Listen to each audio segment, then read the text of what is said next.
Sudah selamat petang. Saya harap semua partisipan kita dah makan.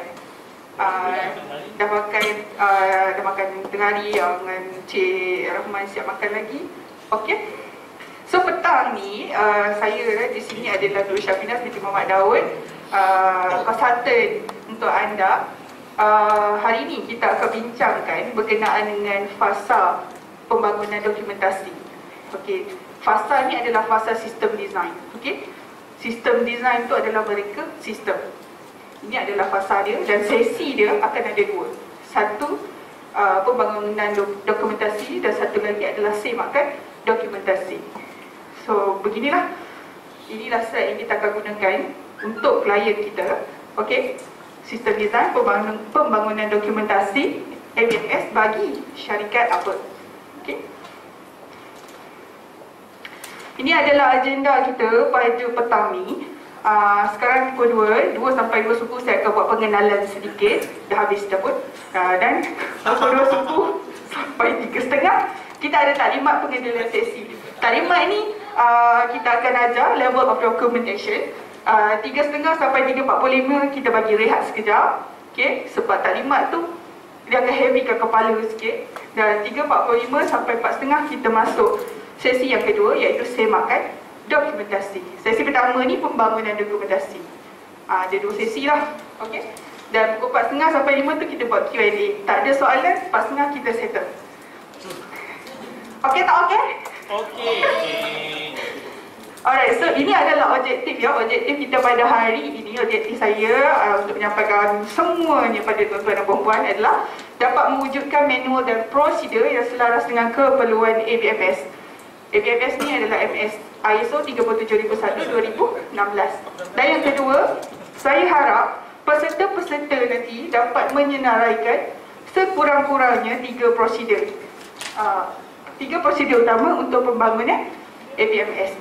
So nanti bila saya bagi senarai SOP tu, tolonglah 3 senaraikan.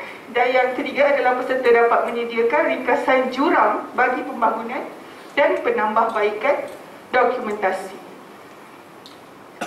Sebenarnya tuan-tuan dan perempuan fasa ataupun sesi, fasa ini adalah fasa yang crucial kalau dalam ABMS. Sebab kita dah tahu ABMS interpretation, dah tahu apa tu ABMS, ada 10 klausa, dah tahu. Yang kedua, tadi kita dah belajar CRA. Kita dah identify dah CRA tu apa. So yang ketiga, bila you dah identify apa risiko-risikonya, dan yang seterusnya adalah you nak rekakan the sistem.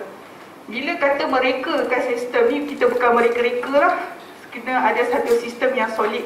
Documentation kena ada. Okay? Ini adalah profil jurulatih anda. Wow. Cantik di situ. Okay? Saya Syafinas, jurulatih anda untuk hari ini. Saya kalau buka emas lagi lawa pada ni. So, saya telah membangunkan banyak modul dan merupakan perunding ataupun konsultan untuk ABMS dan OACP di Institut Integriti Malaysia. Dan currently saya dah membantu banyak juga industri lain untuk membangunkan ABMS sistem dalam company masing-masing. Okay? Ini sikit sebanyak tentang saya lah. Tak tahulah dia betul lah, dia tipu ke, wallahualam. Kalau sempat baca, sempat lah tuan-tuan dan perempuan. Tapi kenalilah saya. Saya di sini adalah saya di situ juga. Mulu tepuk tangan. Baru-baru ni diakui. Terima kasih. Alright, so ini adalah session plan saya. Sebab is a requirement lain untuk kena ada session plan. Okay, dia nampak macam banyak. Tajuk dia ini adalah pembangunan dokumentasi. Okay, tempoh sebenarnya tempoh untuk sesi ni adalah 3 hari. Dan saya akan habiskan dalam masa sejam setengah. Saya rasa saya hebat. Okay. Saya cuba. Dan mood kita ada 2 lah. Satu bersemuka, satu lagi di atas talian. Dan objektif sesi tu sama macam objektif saya tadi. Apa yang saya ajar tuan-tuan dan perempuan, saya harap tuan-tuan dan perempuan dapat bantu saya ataupun boleh tolong orang lain bangunkan dan dapat ke objektif yang sama lah. Harap-harapnya. Dan alat bantuan mengajar standard lah, kaedah pelaksanaan kita adalah berdepan, bersemuka sebagai daripada tindakan daripada pela anti risiko. Sebab apa yang saya bentangkan ini untuk kita bangunkan sistem. Mana punca dia? Punca dia dari apa yang kita dah gali. Punca dia dari apa yang kita dah cari. Bukan kita nak bangunkan sistem, kita nak bangunkan dokumentasi tanpa apa-apa punca. Okey? Okey, tak tu. Alright. So, inilah ada pembentangan peringkat dokumentasi, ada pembahagian kumpulan dan membuat draft manual. Ini semua adalah plan. Okey. Itulah session plan saya setakat ni, tapi hari ini kita akan cut short dalam masa 4 jam ni. So, saya ada sikit ice breaking untuk tuan-tuan dan perempuan. Basically, dia hampir sama dengan Puan Nabila. Mungkin kami adalah orang yang sama-sama. Boleh tak keluarkan satu kertas ataupun kat mana-mana? Contenglah di mana-mana. Saya akan bagi buka arahan lah. Saja nak tengok boleh ikut SOP ke tak boleh. Okey? Dia macam ice breaking. Saya nak kenal dengan tuan-tuan dan perempuan semua ni. Saya dah kenal dah. Saya kenal daripada belakang sampai ke depan. Tak apa, conteng sikit je saya minta.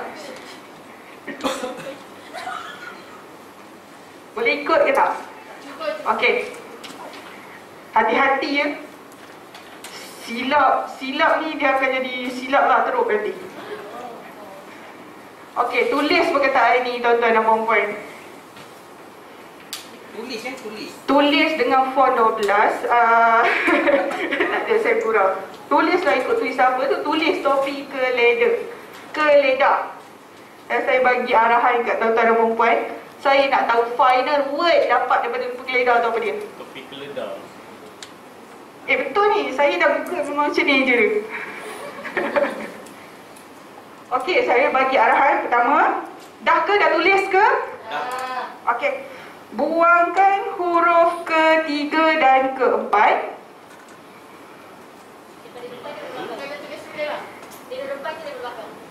Huruf ketiga dan keempat daripada depan. Tak payah tulis balik. Dia daripada ni. Potong ke, ganti ke. Ikutlah macam mana pun nak buat. Okey. Okey, yang kedua. Gantikan huruf K dengan G. Okey, gantikan huruf K dengan G. Tapi dah potong. Harap-harap jadilah. Dan yang ketiga, gantikan huruf pertama dengan S. Dengan S. Okey, sikit lagi. Buangkan huruf kelima. Buangkan huruf kelima.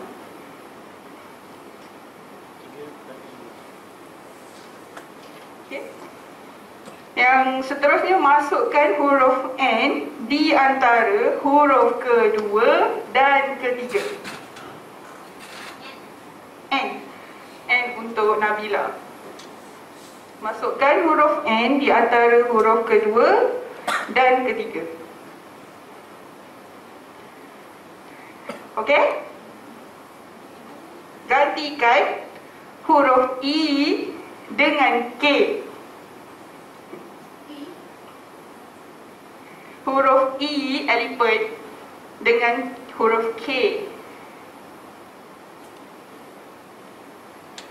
Dan seterusnya, buangkan 3 huruf belakang.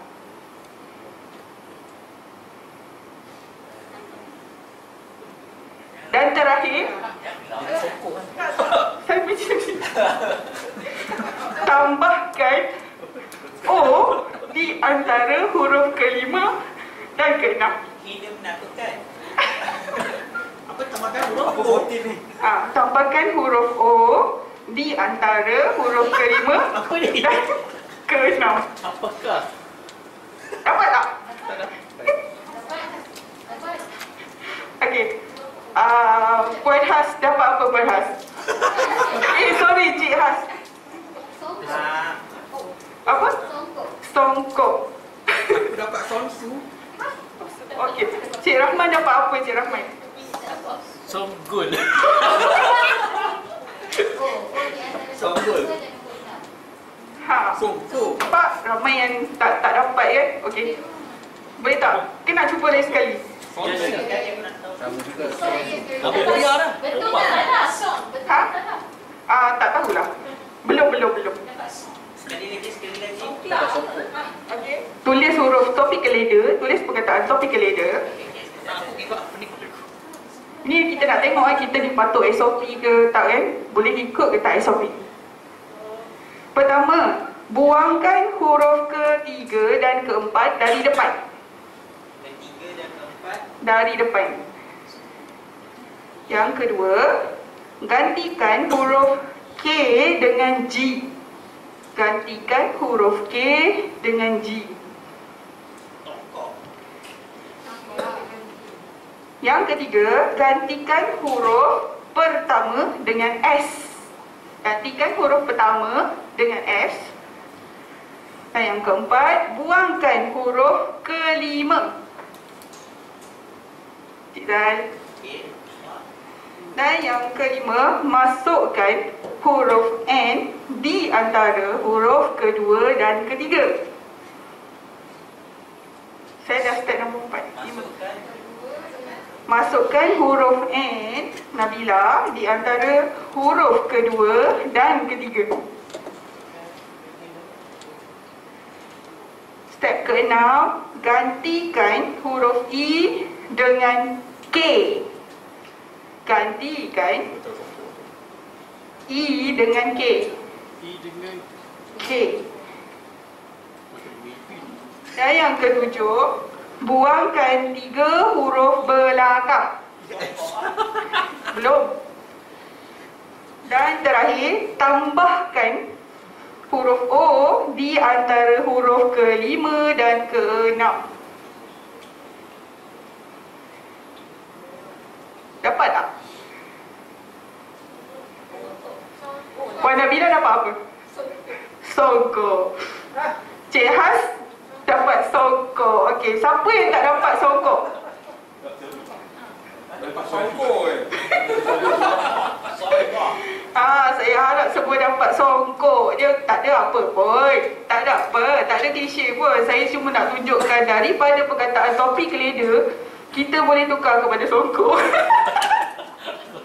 Baik, nice. Masuk-masuk balik nanti. YTJT. Tak ada, saya bergurau je. YTJT lah ya tuan-tuan dan puan. Jangan boleh jadi songkok L tu tak hilang. Mana jawapan? Ada? Ada.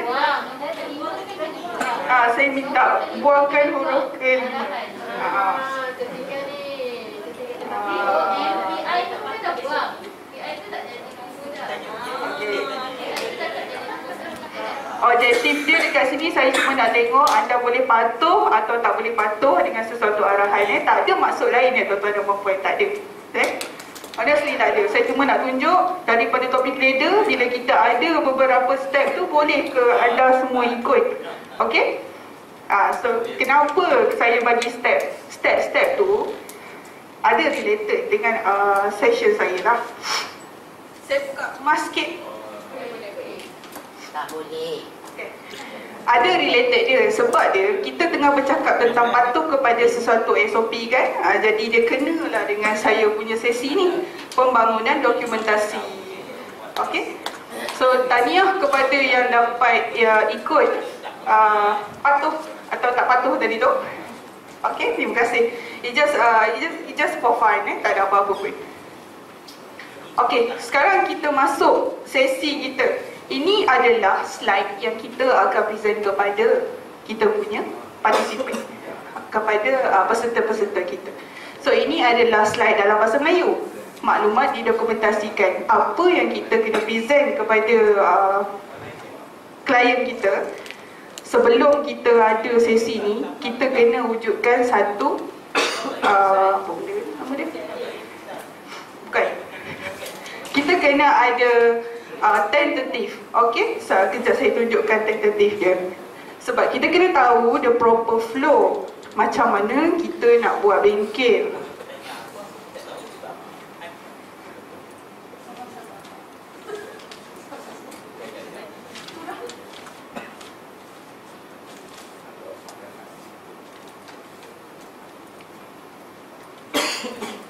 Okey. Okey tuan-tuan dan puan-puan. Okey, ini yang perlu kita sediakan sebelum bengkel pembangunan dokumentasi diadakanlah. Maksudnya kita akan provide the client dengan tentatif seperti begini. Mengambil kira hari pertama dan hari kedua. Apa akan dilakukan, dan jika anda nampak di... Tak nampak? Ada maksud kalau tak nampak. Okey, bengkel dia beginilah. Dan kalau tuan-tuan dan puan-puan nampak daripada kita punya tentatif ni, kita nampak macam mana sesi ni akan dilakukan. Kita melakukan pecahan kepada bahagian ataupun unit. Okey, klien akan duduk dalam pecahan-pecahan. Okey, tak ada apa pun. It's just a template yang mana boleh digunakanlah untuk klien habis hari pertama dan akan proceed tu hari kedua. Ini sesi dia adalah antara kita bersama klien sahaja untuk kita tahu apa proses dia, apa fungsi dia dan apa penambahbaikan yang dia perlu buat ataupun apa dokumen yang klien kita perlu bangunkan. Okay? So ini step pertama lah untuk kita bagi kepada klien.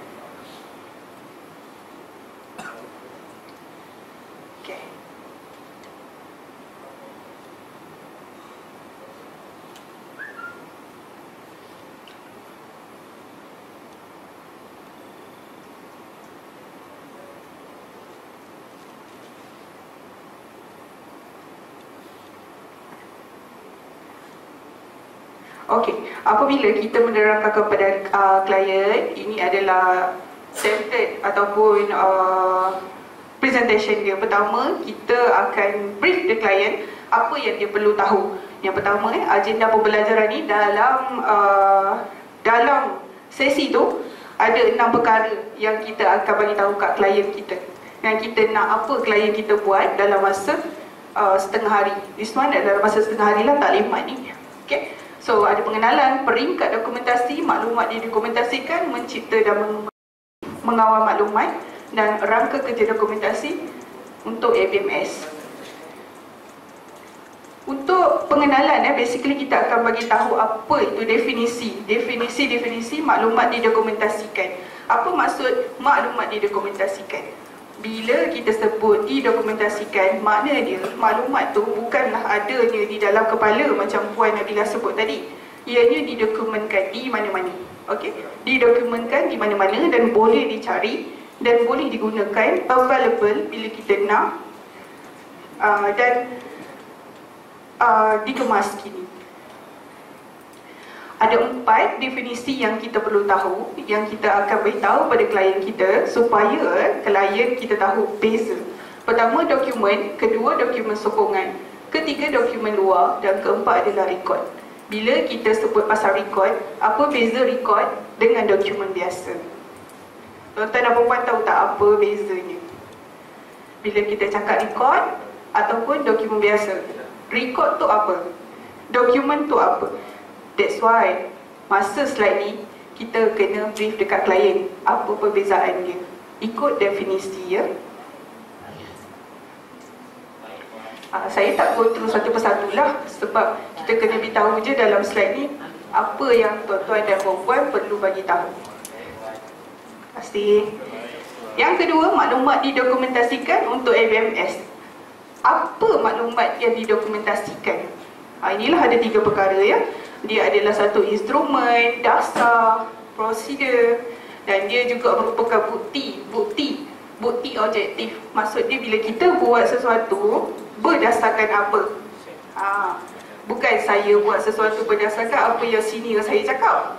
Contoh, so kita ada SOP, ada prosedur. So bila kita buat kerja, tak ada salah kalau kita selagi mana kita ikut prosedur kerja. Ini adalah jenis maklumat didokumentasikan. Satu jenis dia adalah penyelenggaraan maklumat dan yang kedua pengekalan maklumat. Kalau English dia yang belah kanan tu dia adalah pandai. Dia adalah maintain. Yang belah sana adalah retain. retain of the document. Apa beza maintain dengan retain? Mungkin dia boleh Dynamic? ubah-ubah. Macam mana tu Cik Fazli? Macam sistem macam dia kata macam tak ada proses. Orang kata kita proses tu tukar semua ni. Betul. Ubah So, sistem balik. ya, you are so correct. Okay? Sebab dia betul. Kalau kata maintain, maintain tu sesuatu yang kita akan sentiasa kemas kini, sesuatu yang kita akan ubah-ubah ikut keperluan. So kalau retain tu dia adalah records atau borang, dia tak akan berubah. Okey, dia tak berubah. Dia tak berubah dengan sesenangnya. Contoh bila kita kata pasal records, kita dah isi attendance kan? Itu adalah records. Bolehkah nanti records tu dipindah? Dah sign, bolehkah kita pindah? Nak tukar sign pula? Tak boleh. Jadi itu adalah maintain jenis maklumat yang beza di antara penyelenggaraan dengan pengekalan dokumen. Okey? Yang kedua pula, topik yang kedua adalah peringkat dokumentasi. Apa? Tuan-tuan dan puan-puan ingat apa dekat sekolah je ada peringkat? Dokumentasi pun ada peringkat ya tuan-tuan dan puan-puan? Ada peringkat. Okey? Jadi apa peringkat-peringkatnya? Nampak tak segitiga tu? Dah macam piramid makanan. Yang paling atas tu yang paling atas tu maknanya is the ultimate lah. Okey, dalam ABMS ada 4 peringkat dokumentasi. Yang pertama, manual pengurusan sistem. Manual pengurusan sistem ni dia seperti macam buku. Bila you tengok buku tu you tahu company ni buat apa. Apa proses yang ada. You tengok satu buku tu, dia dah comply dengan keseluruhan klausa dalam standard MSI ISO 37001. Peringkat yang kedua adalah prosedur standard operasi. Ini adalah SOP. Itu adalah proses. Dan peringkat ketiga adalah arahan kerja dan garis panduan. Nampak tak beza antara SOP dengan guideline? Nampak tak? Beza dia. Prosedur standard operasi itu SOP. Dia ditetapkan untuk kegunaan panduan dalam melaksanakan sesuatu proses mengikut spek yang dipersetujui. Tapi arahan kerja ni, dia adalah lebih terperinci. Dia lebih terperinci macam mana dia nak buat. SOP ni, dia adalah resepi tanpa cara-cara you nak buat dengan details. Tapi kalau guideline ni, dia lebih details. Dan yang keempat adalah borang dan senarai semak. Tuan-tuan boleh nampak peringkat paling bawah adalah borang dan senarai semak. Di manakah peringkat yang paling rendah adalah borang? So, sebab borang, dia adalah senarai semak, dia adalah bukti pelaksanaan. Kalau kata kita ni kena buat latihan dengan klien kita, apa rekod kita? Borang apa yang akan menunjukkan saya dah buat latihan dekat sini? Borang apa? Kak Bik? Boleh tak bagi contoh SOP dengan garis pakai contoh macam ni lah. SOP adalah SOP penggunaan fire extinguisher. Kan? Fire extinguisher dah banyak kan? SOP itu adalah yang umum lah. Ada yang terdiri cara menggunakan fire extinguisher adalah buka api dan sebagainya SOP. Kalau garis panduan atau arah kerja itu adalah cara garis panduan menggunakan fire extinguisher jenis C. Macam tu itu perbezaan dia. Dia lebih terperinci. Sebab dia bila kata kita sebut SOP, maksud dia dalam proses tu, benda tu dia didokumentkan, so ianya wajib diikut. Bagaimana cara kita nak buat, contoh macam Cik Fazli tadi cakap, cara memadamkan kebakaran. Kita boleh tulis dalam prosedur kita. Pertama, apa benda? Guna apa? Pil. Tarik picu. Yang kedua, halakan, macam tu lah, PAS, PASS, saya ingat. Itu adalah prosedur macam mana you nak memadamkan kebakaran. Tetapi guideline adalah guideline yang dikeluarkan, contoh ya, daripada pembekal fire extinguisher itu sendiri. Mungkin fire extinguisher itu dia gunakan pin yang tak sama macam yang lain, contoh. Dan yang kedua, mungkin guideline dia adalah cara you nak menghalakan atau cara you nak picit tu tak sama. Sebab tu guideline dia lebih terperinci daripada SOP. Kalau SOP ni kita secara dasar kita rasa kita dah ikut dah, tapi kita tak tahu how tu. That's why bila kita kata pasal guideline, kita boleh tengok macam guideline tata cara GPTM. GPTM tentang cara mencukupi. Is a guideline. Dia guideline, tapi kita tak tahu how to do it, betul tak? It's just a non-descriptive. Kalau tuan-tuan dan puan pernah dengar lah. Okay? Tapi kalau macam kasut tu, itu SOP ke? Itu bukan SOP. Itu kita panggil dia working instruction lah. Cara macam mana you nak buat. Dia akan duduk di bawah guideline jugalah. Working instruction tu cara you nak buat in a simple way. Dan you kena tahu prosedur adalah sesuatu yang you dokumentkan. Documented kena ada nombor dokumen semua. Kalau macam tu ada nombor dokumen ke? Tak ada kan? Just untuk memudahkan orang macam mana cara nak guna dia. Soalan kedua, wajib ke empat label tu? Wajib. Ha? Wajib. Dia sebenarnya tidaklah menjadi kewajipan kalau semuanya boleh diinkludkan di dalam SOP. Ada sesetengah dia tak nak jadikan SOP, dia jadikan is a guideline. So guideline adalah benda yang you tak perlu patuh sangat. Tapi SOP dia adalah benda prosedur, ini prosedur kami, ini adalah prosedur. You tak ikut prosedur, you akan kena NCR. Kalau you tak ikut guideline, it's not NCR. Faham tak NCR? Maknanya you tak comply. Yes. SOP tu adalah, kalau you dalam satu company, SOP tu adalah you punya punca tau, macam recipe you tau, recipe. Is a guideline tu adalah benda yang macam mana you nak buat dia SOP. Dia lebih details. Kalau saya tahu guideline, saya tak tahu SOP, saya nak buat apa dengan guideline tu? SOP I pakai don't know. mask lah. SOP pakai mask. Kena pakai mask. Tapi kalau sepatutnya pakai mask, beza ada macam tu. Yes. Ada orang sekut kat muka dulu, sekut kat mata dulu baru turun, macam tu kan. So guideline tu berbeza mengikut organisasi. Macam mana dia menentukan. Spesifik. Yes. Dan topik yang ketiga adalah maklumat didokumentasikan. Okey, maklumat didokumentasikan ni bukan kita cakap suka-suka tuan-tuan dan puan-puan Bukan saya cakap berdasarkan pengalaman saya kenapa kita kena dokumentkan. Dalam WhatsApp kira dokumen ke tak? Contoh saya bagi arahan, tak apa saya bagi tahu kat Puan Asma lah, hari ni saya tak nak datang by WhatsApp. Is it document or not? Kalau disebut dalam Facebook, dokumen. Kalau tak sebut, Bukan. Dia didokumentkan ni tak bermaksud semua benda perlu diprintkan ya. Di mana saja yang kita boleh cari ada bukti, ada bukti pelaksanaan tu, itulah maksud didokumentasikan.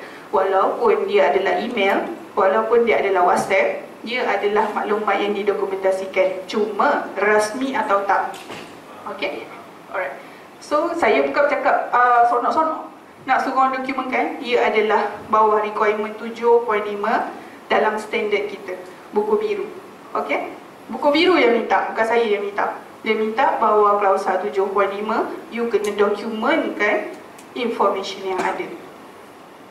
Macam Puan Nabila cakap tadi, kalau kita tak dokumentkan, saya bagi tahu 10 cara nak buat satu barang tu, saya berhenti, saya bagi nota setara tugas, saya tulis 7 je saja nak dengki. Betul? Okey.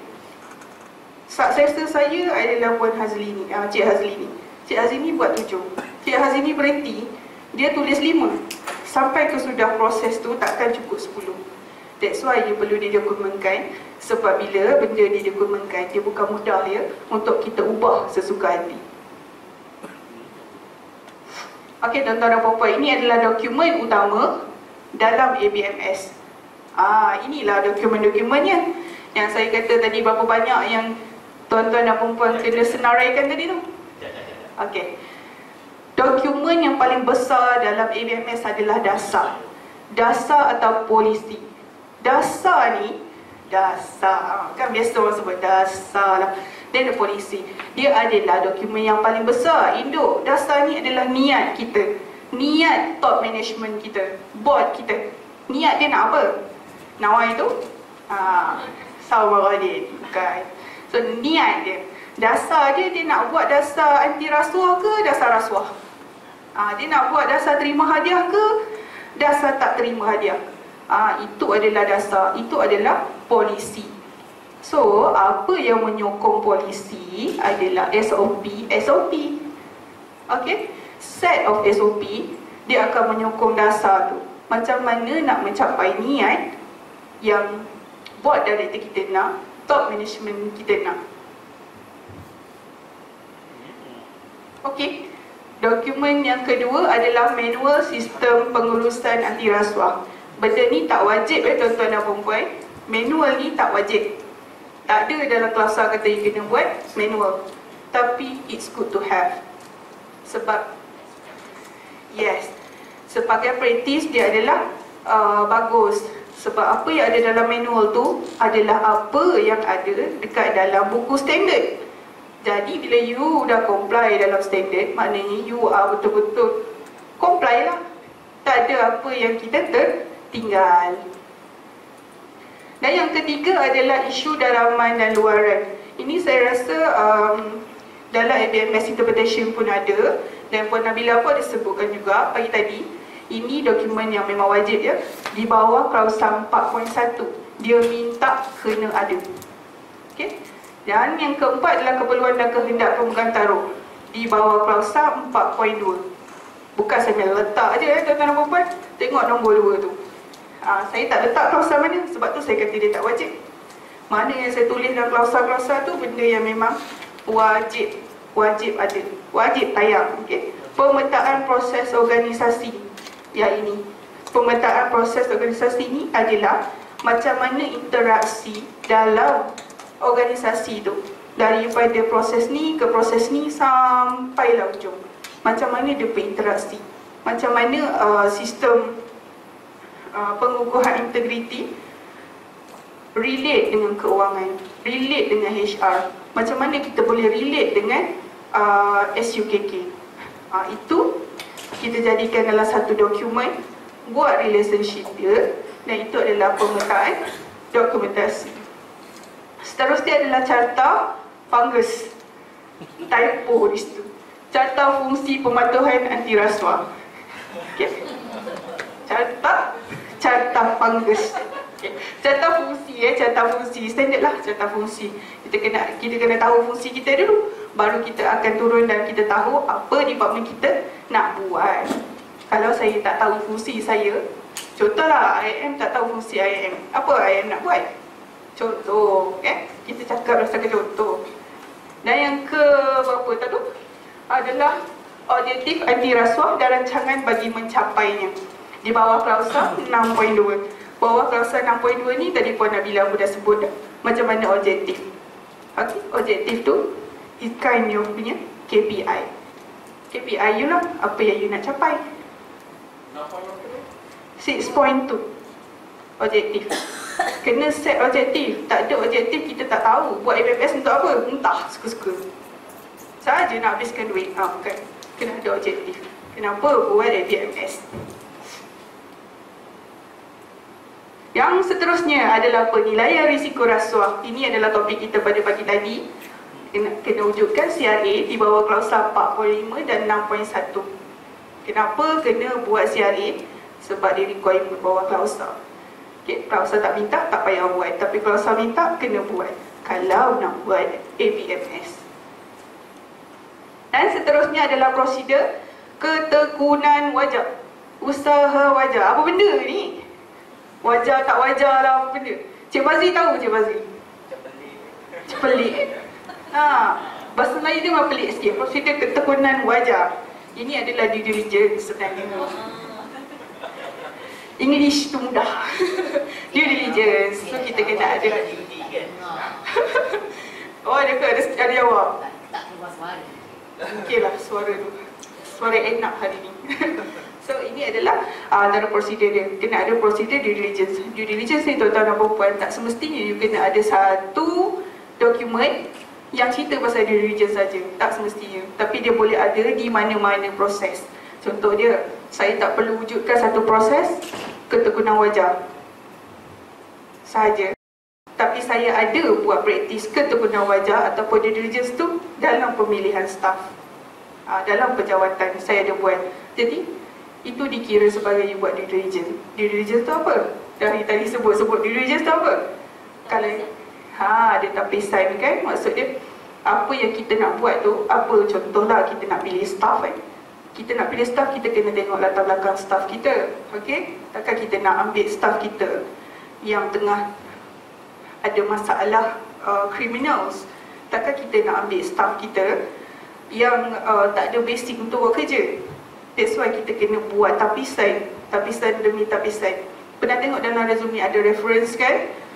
Dan kalau unit HR dia akan call that reference untuk tentukan betul ke tak you tulis dalam resume ni. Macam tu. Itu adalah due diligence. Tapi dalam ABMS due diligence dia tara sikit lah. Sebab kita perlu membuat tapisan wajah ataupun due diligence dengan SPRM untuk tengok any criminals berkaitan dengan rasuah. Dan kita buat due diligence tu untuk position yang hot. Hot market lah. Contohnya macam orang kewangan kan. Kewangan dia ada kuasa, pangkat besar dia ada kuasa untuk melulus, sendiri apply, sendiri lulus, sendiri dapat. Yang tu lah. Dekat situlah kita kena buat due diligence. Kewangan, perolehan dan mana-mana yang menjadi goalkeeper. Dan seterusnya adalah prosedur, hadiah, hospitality, derma, faedah ataupun apa-apalah sama je yang berkaitan dana ke, dia adalah di bawah klausa 8.7. Tuan-tuan dan puan-puan, nampak tu hadiah pun kena ada prosedur. Nak senang nak bagi hadiah. Sebab tu saya tak bawa hadiah hari ni, sebab saya nak pergi polisi. Saya tak macam Puan Nabila bawa hand sanitizer. Saya nak pergi polisi. You kena register. Dia tengoklah Puan Noni, dia ada dia punya kriteria kalau kita tengah sebut sekarang ni berdasarkan prosedur hadiah. Apa yang nak tulis dalam prosedur hadiah? Adakah hadiah apa yang nak bagi teddy bear ke? Nak tulis dalam prosedur macam tu ke? Bukan. So apa yang perlu ada dalam prosedur ni adalah pertama, apa yang you buat kalau you dapat hadiah? Declare kan? Okey. Tu kan yang pertama. Yang kekosong yang pertama lagi. Boleh terima hadiah ke tak?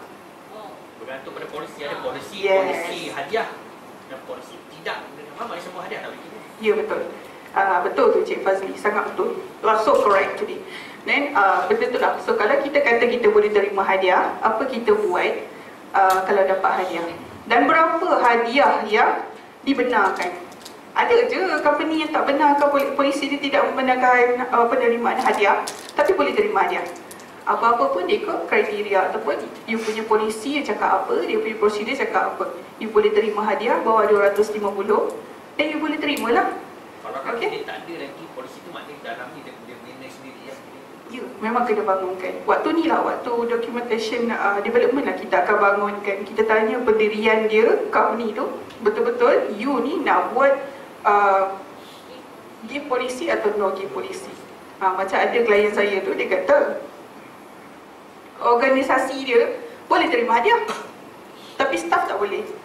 Kalau macam tu kita nak cakap dia no give polisi ke give polisi, tuan-tuan dan puan-puan? Polisi. Give entertainment polisi. No give, kalau saya jadi staff, saya suka dengan give polisi, betul tak? Tapi kalau saya sebagai owner of the organisation, saya suka dengan perkataan give polisi. Sebab organisasi saya boleh menerima hadiah. Cuma kalau kita kata pendirian kita adalah give polisi, kena restrict lagi. Okay? Banyak kerja nak kena buat. Sebab tu banyak organisasi dia pilih no give polisi, senang. Bagilah apa pun, tak boleh. Macam tu. So kalau kita kata kita give polisi, pertama dapat hadiah you kena declare. You tengok dulu hadiah you berapa ringgit, okey. Jenis-jenis hadiah yang dibenarkan, you kena declare. Dan siapa yang nak buat, lepas buat declaration tu kena hantar pula hadiah tu dekat unit integrity, untuk unit integrity buat penilaian. Okey. Depends pada unit integrity.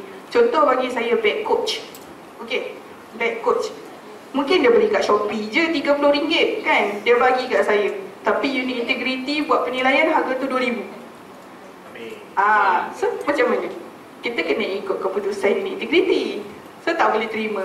Tapi klien kita kata, I beli kat Shopee je RM30. Contoh. Still tak boleh terima lah tuan-tuan dan perempuan ya. Sebab benda-benda yang was-was ni elakkanlah. Okay. So dalam prosedur tu nanti kita tengok apa yang patut ada.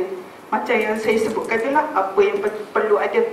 Kena ada kelulusan, tidaklah unit integriti tu just buat ikut suka dia je. Dia tengok, proceed. Dia kena ada kelulusan, kena ada limit of authority yang meluluskan. Seterusnya, prosedur saluran pemberi maklumat. Kalau dalam FMS kita panggil apa ni?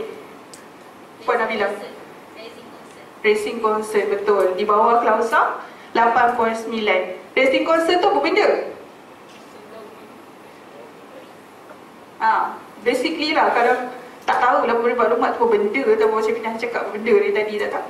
Dia adalah whistleblowing, okay? Whistleblowing channel, whistleblowing. Tiup whistle. Itu adalah di bawah klausa 8.9, di mana ya kita dalam FMS ni kita memang mempromosikan lah, kita memanggilkan orang untuk membuat pelaporan. Tak payahlah surat-surat layang, buat je dekat dalam Racing Concern punya channel macam tu. It's more professional, okay? Dan apa yang perlu kita tahu bila kita buat prosedur saluran pemberi maklumat tu, just ada prosedur saja ke? No. Kena dalam prosedur tu, kita kena advise our client, prosedur tu mesti kena bagi tahu satu channel apa, siapa yang menguruskan channel tu, macam mana nak membuat pengesanan dan pengesahan terhadap report yang dibuat tu, is it legit atau tak. Dan yang ketiga, kena ada frekuensi, yang keempat, kena ada frekuensi lah, maksudnya tak pun duration. Takkan satu report, satu aduan tu kita nak ambil setahun baru settle. Kena ada duration dan masa. Yang seterusnya, kena ada jawatan kuasa ataupun orang, basically jawatan kuasa lah yang untuk menyiasat sesuatu report tu. Dan yang lagi pentingnya adalah setiap report yang you dapat tu adalah PNC. Bila sebut PNC, kena pula ada atau benda saya lupa tak tahu. Yang itulah Protection Act tu, untuk orang-orang yang membuat pelaporan tu, dia mendapat pembelaan ataupun dia mendapat perlindungan di bawah Akta 2009. Maksudnya dia blow the case. Sorry? Akta tu lah, saya tak reti Akta.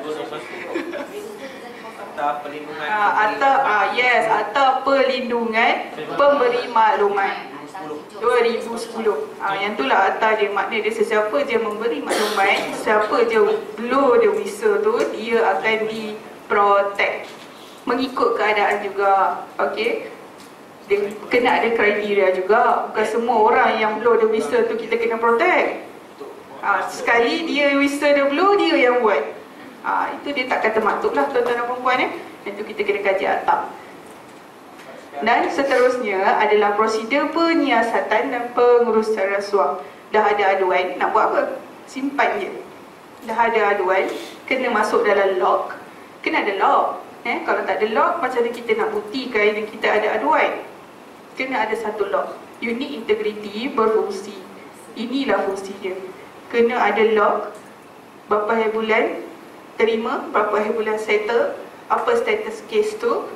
Di sinilah prosedur penyiasatan dan pengurusan rasuah. Jangan dapat aduan, simpan. Jangan dapat aduan, sorok. Jangan dapat aduan, buat tak tahu je. Tak tahu nak buat apa. Itu dah termaktub dalam kompetensi lah pula. Macam mana you pilih unit integriti kalau tak tahu buat apa-apa, kan? 8.10 Cik Mio. 8.10 ni kena ada satu prosedur lah. Basically kadang ada klien yang dia campur je prosedur saluran pemberi maklumat tu, dia campur sekali dengan penyiasatan dan pengurusan rasuah. Bila kita sebut pengurusan rasuah, kita dah terbayang macam mana dia uruskan rasuah tu. Dia uruskan kes tu, kes aduan tu. Banyak lagi. Lepas tu ada prosedur penjawatan. Ini untuk HR lah, di bawah klausa 7.2.2 Kod Etika Pekerja. Kenapa prosedur penjawatan ni masuk dekat dalam FMS? Kenapa?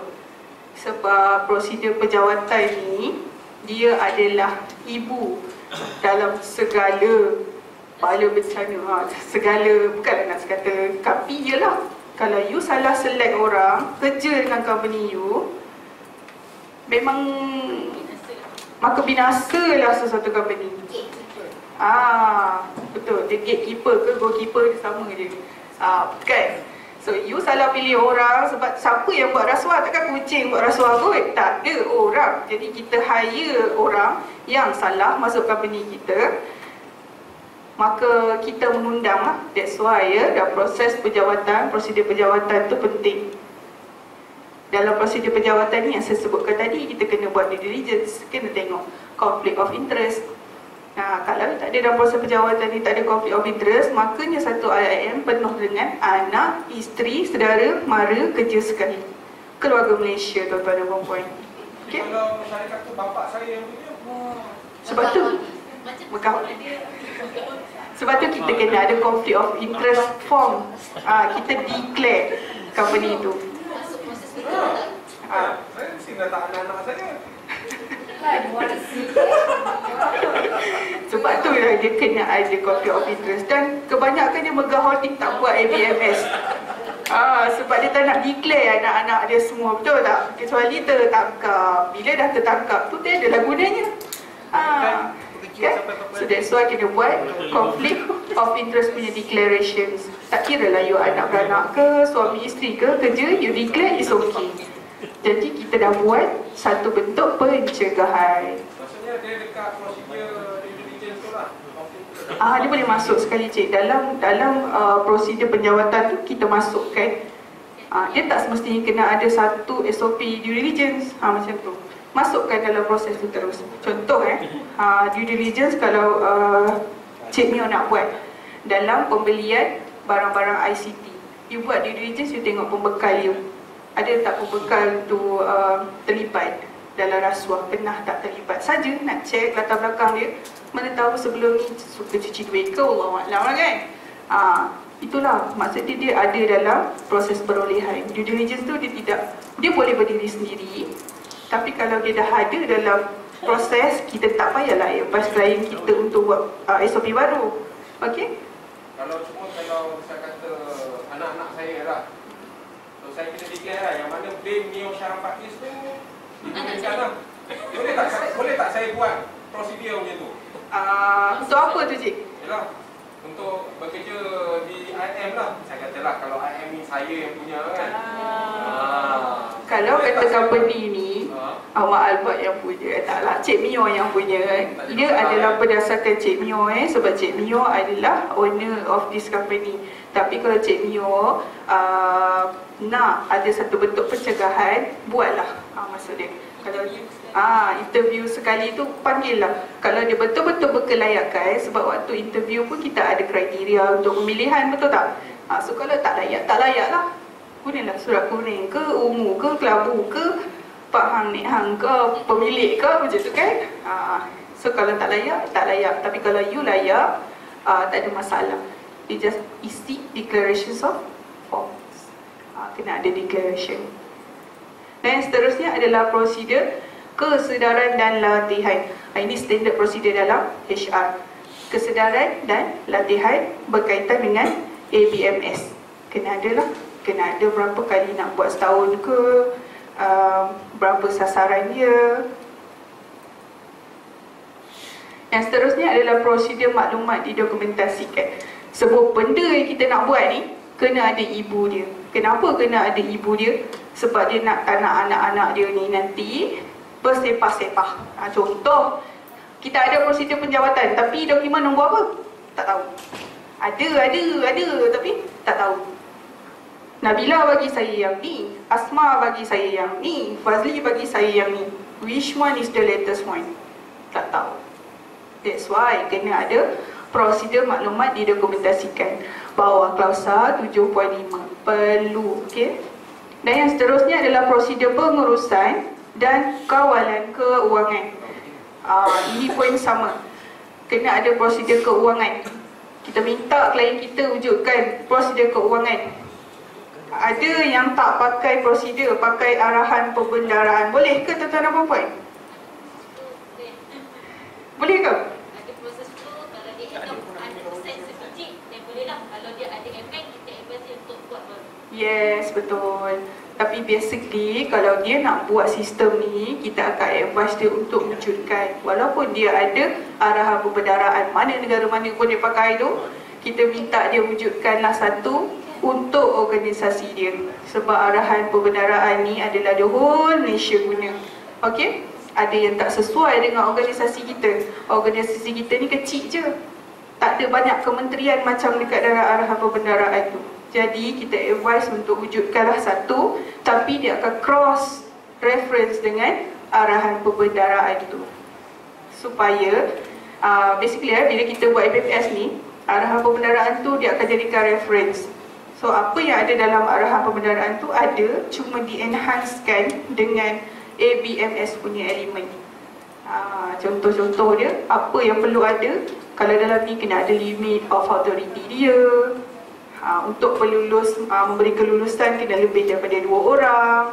Setiap proses kena ada checker dan maker. Apa lagi tak? Banyaklah kalau dalam kewangan ni. Sebab dia adalah gatekeeper macam Puan Yaya sebut tadi juga. Lemahnya you punya keuangan, lemahlah sistem you, senanglah tiris. Macam tu. Dan yang seterusnya adalah prosedur perolehan. Kenapa prosedur perolehan ni tak duduk sekali dengan keuangan? Separate. Nombor apa gerak kerja sebenarnya? Ya, sepatutnya dia adalah 2 entiti yang berbeza sepatutnya. Tapi kita ni satu Malaysia pun dah buat dah bahawa keuangan ada perolehan. Kita ikut je lah tuan-tuan dan puan-puan ya. What to do. Nah, tapi satu perolehan tu dia adalah satu sistem sendiri ataupun satu proses sendiri yang perlu dibangunkan dia sendiri. Sebab perolehan ni you deal dengan orang luar, you membeli, vendor pun you yang pilih. So macam mana kita nak pastikan yang you tak buat salah? That's why kita kena ada prosedur. Dan prosedur perolehan ni banyak sebenarnya. Dalam dia ni ada pasal dengan pemilihan vendor, macam mana you evaluate you punya vendor, pencapaian vendor macam mana, vendor you terlibat dengan kriminal siapa yang you nak buat. Takkanlah kita dah tahu vendor kita, contoh kafe lah kan, kita ambil untuk IM. Macam mana you buat pemilihan kafe?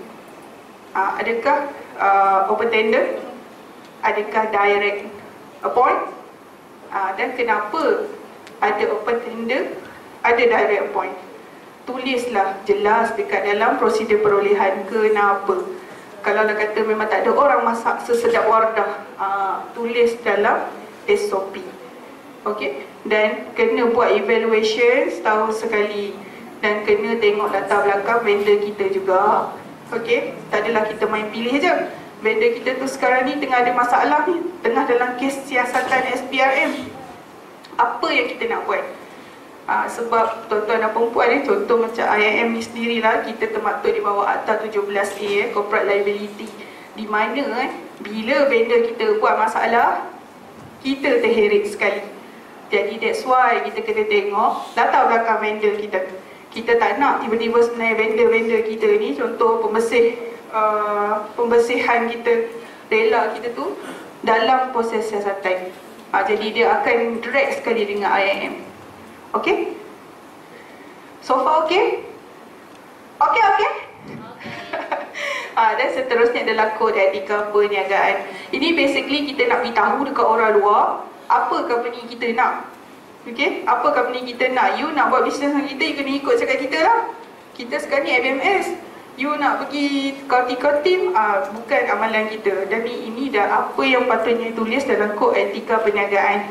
Apa pendirian IIM, apa kita nak dia obey dengan kita punya polisi, kita nak diikut kita punya SOP ke, contoh macam tu.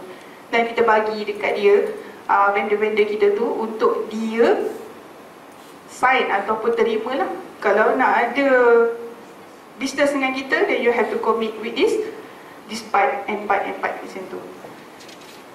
Yang ni di bawah klausul 8.5 tuan-tuan dan perempuan ya. Okey, dah tu. Okey. Banyak kan dokumen dia, saya harap bolehlah senaraikan 3. At least. Alright, so topik yang keempat adalah membangun dan mengemas kini dokumen.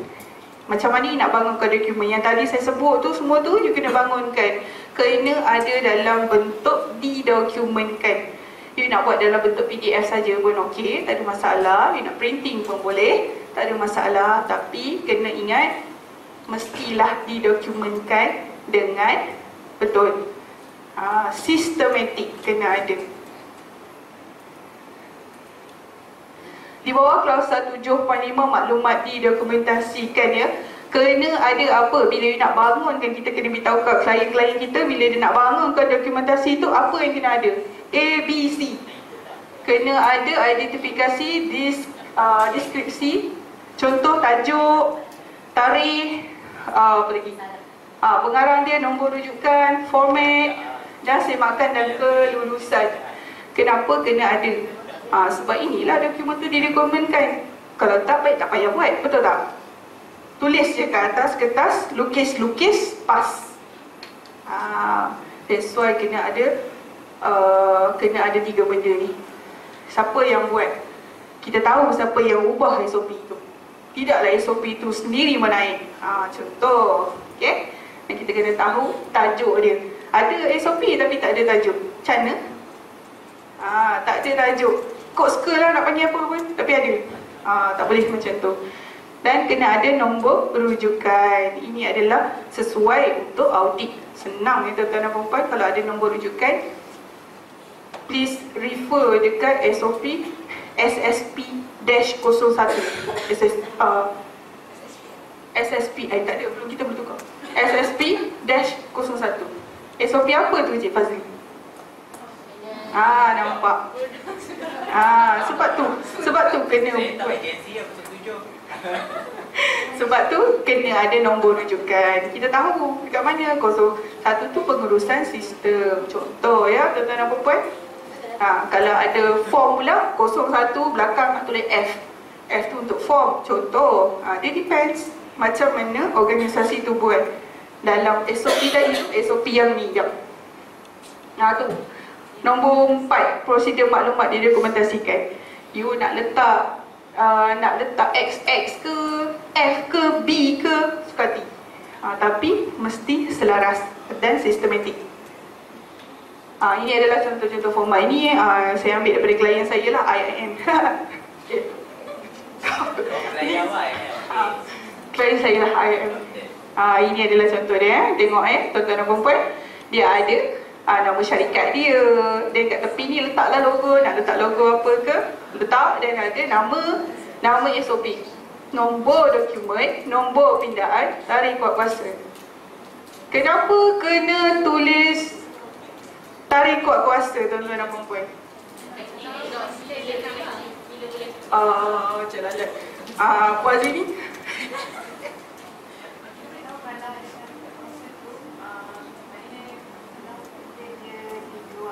SOP tu dikeluarkan yang valid. Pada contoh kita tengok sama ni 28 Januari 2021. Mungkin dah ada tarikh baru 29 Januari. So kita guna yang lain tu lah. Betul. You are so correct today. Awak Encik Fazli so correct today. Okay? Tiba. Okay. Lepas tu kena ada juga tuan-tuan dan puan-puan, bawah ni disediakan oleh, macam saya kata tadi, SOP tu tak pandai menaip sendiri, menulis sendiri dan disemak oleh, tidaklah saya yang ubah dan saya sign sendiri, tak ada orang tahu. Boleh berlaku ketirisan kat situ. Saya sebenarnya tak suka satu step tu, saya delete je, lepas tu saya upload. Tak ada semakan, tak ada kelulusan pun. Tak boleh macam tu. Kena ada lah ni, disemak oleh, diluluskan oleh. IIM ada ke? Saya tanya.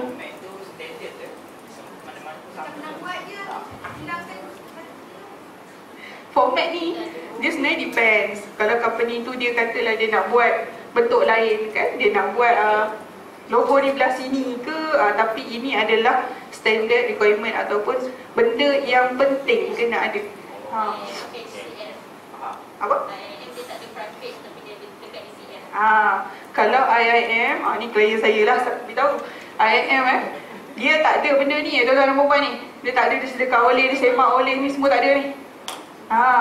Dia tak ada, tapi dia ada dekat dalam DCF, Document Change Form. Document Change Form tu, you nak tukar ke apa-apa, you kena isi borang tu, cerita ke apa yang you nak tukar, dan kena dapat kelulusan daripada Management Representative dulu. Management Representative tu adalah seseorang yang tahu pasal keseluruhan sistem. Saya tak tahulah, klien saya tak cerita pula. Okay? So dia kena seseorang yang tahu pasal whole system. Sebab kalau dia tak tahu, itu sangat bahayalah untuk kita, tuan-tuan dan puan. Ada requirement yang tiba-tiba saya isi document change form, saya nak buang satu aktiviti lah contoh, tapi aktiviti tu diperlukan dalam standard. Jadi kalau kita sebagai management representative tak tahu apa yang kita luluskan, tak tahu apa yang kita sahkan, itu bahaya untuk company sebenarnya. Okay? Mungkin juga apa yang pindaan yang you buat tu telah mendelete satu klausa di dalam requirement ABMS. Contoh. Yes? Boleh ada tak revision history? Revision history? Tu ada nombor pindaan? Oh, sorry. Ada. Tapi tak Nombor pindaan. You mean apa yang obsolete ke? Maksudnya kan, anytime kita tukar kita punya SOP kan, kita ada contoh kita add satu klausa. And then kita remove satu klausa. So, perlu ada tak dalam SOP? Oh, dalam SOP. Boleh lah. Dekat bahagian revision history. Revision history tu boleh masukkanlah dekat dalam SOP tadi. Dia tak wajib, tapi dia boleh ada duduk dalam SOP tadi tu, apa, dokumentasikan tu. So kena ada. Jadi kalau kata kita buat pindaan untuk maklumat semua, kalau kata klien kita ada buat pindaan, jangan yang dibuat pindaan tu dia buang. Tak boleh. Okey, sebab dia kena simpan, retain the dokumen tu. Apa yang dia buat pindaan tu kena simpan juga. At least kot 3 tahun, saya rasa. Masa 3 tahun. Sebab kita kena tahu apa yang dulu dan apa yang sekarang. Dia boleh nampak perbezaan perjalanan Yes. proses tersebut. Yes, sebab dia nak elakkan daripada kekeliruan. Contoh dia, saya pakai yang tak latest, tapi saya kata this one adalah latest. Dan kalau macam kita tak simpan, dia tak ada bukti sebagai benda tu pernah di-revise. Okay, tiba-tiba you tak ada pun yang pindaan kosong, tak ada. Tiba-tiba you punya SOP dah pindaan 02, tak pernah simpan pun. Jadi apa yang berubah? We don't know. Tak tahu. So tak boleh. Itu tak boleh. Kesalahan besar, okey? Ini adalah contoh format. Dan kena tahu dalam SOP maklumat didokumentasikan tu macam ni lah. Kalau kita tulis dalam setiap SOP induk, kita kena ada dokumen kawalan color merah. Kita tulis, kena buat lah. Okey? Kena tulis. Kita dah kata dokumen master dokumen akan dicop dengan penyertaan dokumen kawalan berwarna merah. Kena buat. Kalau dia kata setiap orang yang diedarkan tanpa kawalan akan dicop dengan dokumen tidak terkawal berwarna biru. Kena buat. Macam tu. Semua tu ada dekat dalam SOP. Dokumen tadi itulah informasi didokumentasikan. Apa yang kita nak, kita tulis dekat dalam tu dan kita kena buat. Ini adalah tier untuk semakan dan kelulusan. Macam saya kata tadi, tak boleh shock sendiri. Betul tak? So kenalah ada orang yang semak dan lulus. Inilah orang yang semak dan lulus tu. Dalam manual pengurusan sistem ikut tier yang sama juga. Kena ada, kalau manual tu kena dia paling tinggi lah. Timbalan pun boleh, tuan-tuan dan puan. Timbalan ketua pengarah. Diluluskan oleh ketua pengarah. Saya syak buat slide malas malam. Tahu lah, saya pun syak sangka siapa buat slide ni. Prosedur dan kalau SOP diluluskan oleh ketua jabatan. Dan arahan kerja diluluskan oleh ketua jabatan juga. Tapi kalau SOP kena unit integrity lah. Sebab unit integrity tu basically dia akan jadi management representative untuk sistem tu. Dan seterusnya borang pun ketua jabatan. So kita boleh nampak dekat situ, dekat mana limit of authority dalam jabatan. Okey? Ingatlah manual pengurusan tu adalah paling ultimate. That's why perlunya ketua pengarah yang tanda tangan. Dan topik kelima adalah kawalan maklumat didokumentasikan. Ini kena ajar dekat klien-klien kita tentang macam mana maklumat yang didokumentasikan tu. Kenapa kena ada? Dalam slide ni kita cuma cakap ianya perlu kerana untuk mengelakkan kehilangan maklumat, sulit disalahguna atau kehilangan integriti. Sebab ada nanti yang akan bertanya, kenapa kena ada? Kenapa kena ada nak didokumentkan ni? Buat-buat tambah-tambah kerja je. Macam tu. Tadi kita kena beritahu dekat dia lah untuk elak kehilangan lah. Kehilangan salah guna.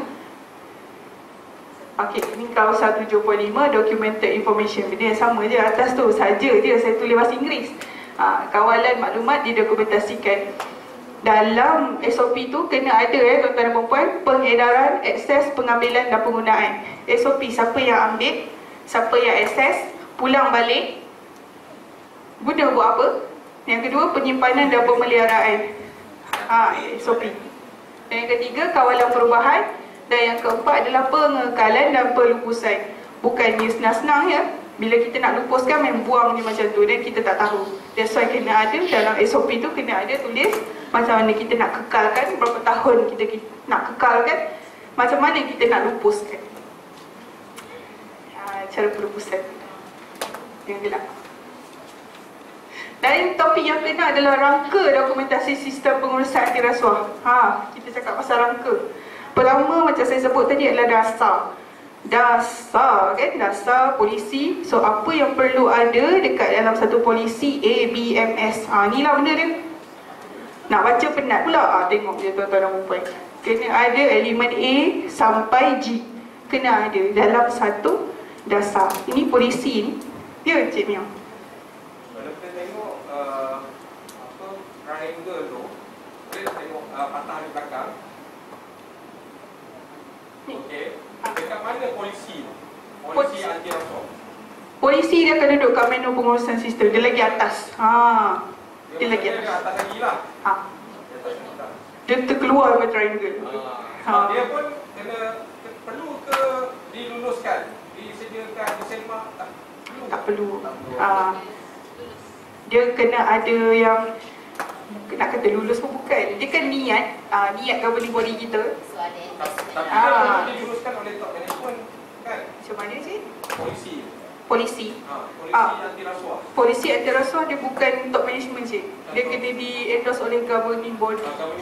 Yang paling atas. Chairman. Sebab kenapa ada beza untuk QMS dengan ABMS. Sebab ABMS ni dia crucial part.